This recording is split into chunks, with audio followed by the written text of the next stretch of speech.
Hello everyone. पिछली video में हमने ये पढ़ा था कि चार्ज क्या होता है। तो आज हम चार्ज की प्रॉपर्टीज़ के बारे में पढ़ेंगे। तो आज का टॉपिक है प्रॉपर्टीज़ ऑफ चार्ज। ठीक है, तो सबसे पहले इसकी प्रॉपर्टीज़ ये है कि जो चार्ज है यानी आवेश वो एल्जेब्रिकली ऐड हो सकता है, यानी एडिटिविटी ऑफ चार्जेस।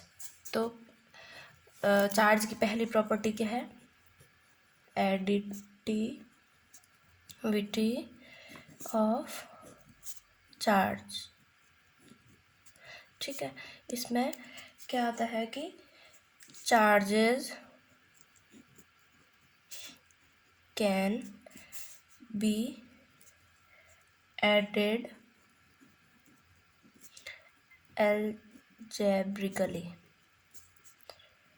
ठीक है, एल्जेब्रिकली से यहाँ पे हम क्या समझे, इसका एक एग्जांपल ले लेते हैं। जैसे हमारे पास एक सिस्टम है, उसमें कुछ चार्जेस हैं, माना Q1 है 2 कूलम, ठीक, Q2 है प्लस का 4 कूलम, Q3 है माइनस का 4 कूलम, Q4 है प्लस का 1 कूलम।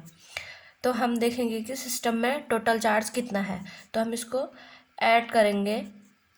माना कैपिटल Q टोटल चार्ज है, तो ये ऐड हो जाएंगे Q1 plus Q2 plus Q3 plus Q4। ठीक है, तो Q1 हमारे पास है प्लस का 2 कूलम, Q2 है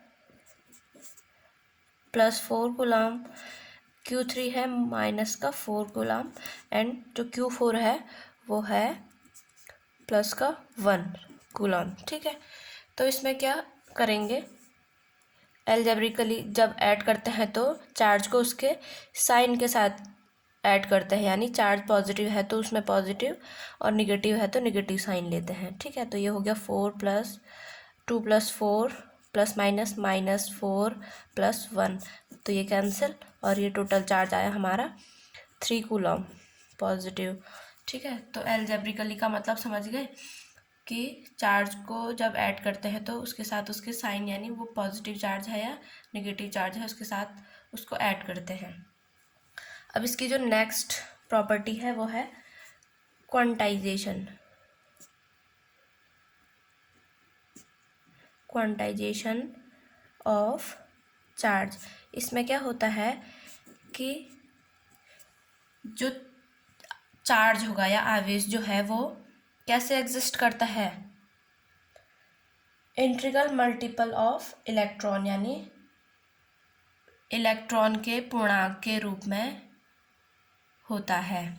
तो इसको लिखेंगे charge exist when it is integral. Integral का मतलब ये पॉजिटिव और निगेटिव बोथ, यानी एक होल नंबर होगा, ये फ्रैक्शन और पॉइंट्स के रूप में नहीं होगा इलेक्ट्रॉन या चार्ज। ठीक है, ये integral multiple of electron. Electron को ई निगेटिव से डिनोट करते हैं, तो मैं ई निगेटिव लिख देती हूँ। तो इसको हम मैथमेटिकली कैसे लिख सकते हैं, Q यानी जो चार्ज है वो इंटीग्रल मल्टीपल ऑफ इलेक्ट्रॉन। ठीक है, यहाँ पे N जो है वो होता है 1 2 3 डॉट डॉट, यानी आगे की ओर प्रोसीड होगा। तो N की वैल्यू हम देख रहे हैं कि 1 2 3 है, यहाँ पे N 0 नहीं होगा, क्योंकि ऐसी कोई भी बॉडी या कोई भी मैटर नहीं है जिसमें क्या होगा, चार्ज 0 होगा। ठीक है, तो N 0 नहीं होगा। और यहाँ पे E जो है, E है इलेक्ट्रॉन का चार्ज। ठीक है, charge of electron. Charge of electron कितना होता है बताओ तो ज़रा, क्या तुम्हें पता है? चार्ज ऑफ इलेक्ट्रॉन होता है -1.6 इंटू 10⁻⁻19 कूलम। ठीक है, तो सबको पता हो गई कि इलेक्ट्रॉन का चार्ज होता है -1.6 इंटू 10⁹ कूलम। ठीक, अब इसके बाद पढ़ते हैं इसकी थर्ड प्रॉपर्टी। इसकी थर्ड प्रॉपर्टी क्या होती है? Conservation of charges. Conservation of charges यानी आवेशों का संरक्षण, इसकी थर्ड प्रॉपर्टी है। इसमें क्या होता है कि किसी भी सिस्टम में टोटल चार्ज कितना होता है? कांस्टेंट होता है।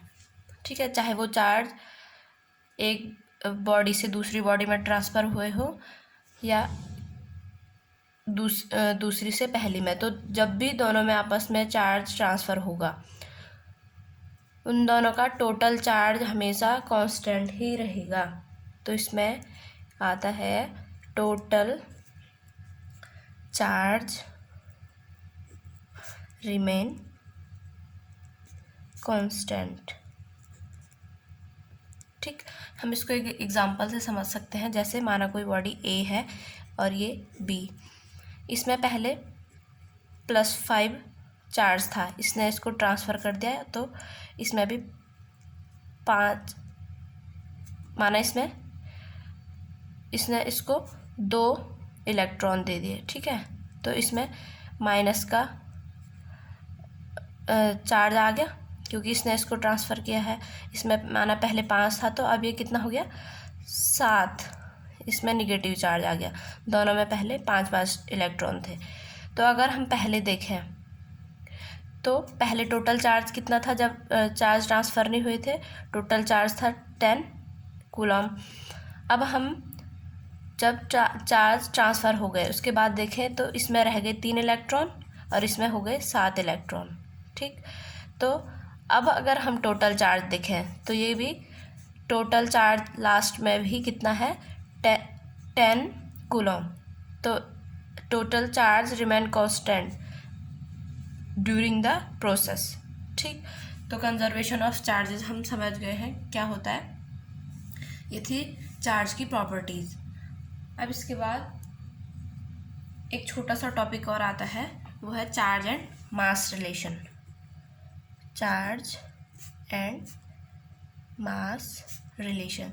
चार्ज एंड मास रिलेशन में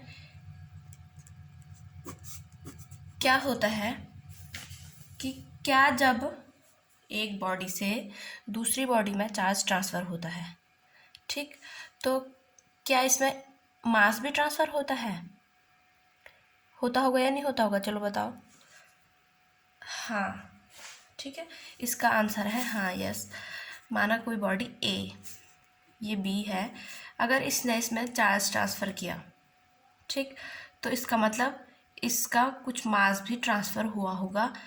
तो ये बॉडी क्या होगी? लाइट होगी और ये हैवी होगी एज़ कंपेयर टू ए। ठीक, तो हम क्या कह सकते हैं? व्हेन चार्ज ट्रांसफ़र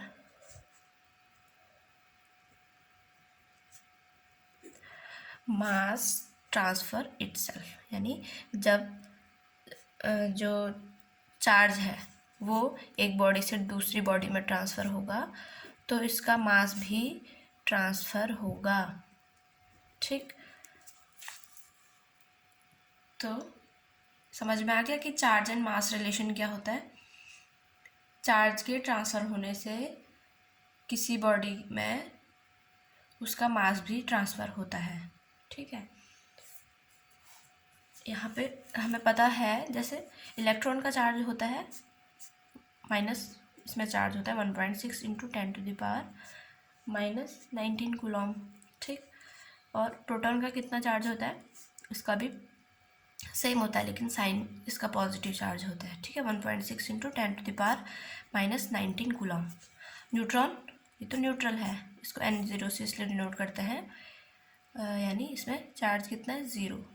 ठीक, अब इन दोनों में चार्ज सेम है। ठीक है, ये इसका ये निगेटिव होता है और ये पॉजिटिव चार्ज। इसका मास कितना होता है? 9.1 इंटू 10⁻31 किलोग्राम। और प्रोटॉन का मास 1.67 इंटू 10⁻⁻27 किलोग्राम। ठीक, तो जो प्रोटॉन है हम देख सकते हैं कि वो क्या है, हैवी है। ठीक, यानी ये लाइट है और प्रोटॉन हैवियर होगा। ठीक, तो समझ गए? Okay, thank you.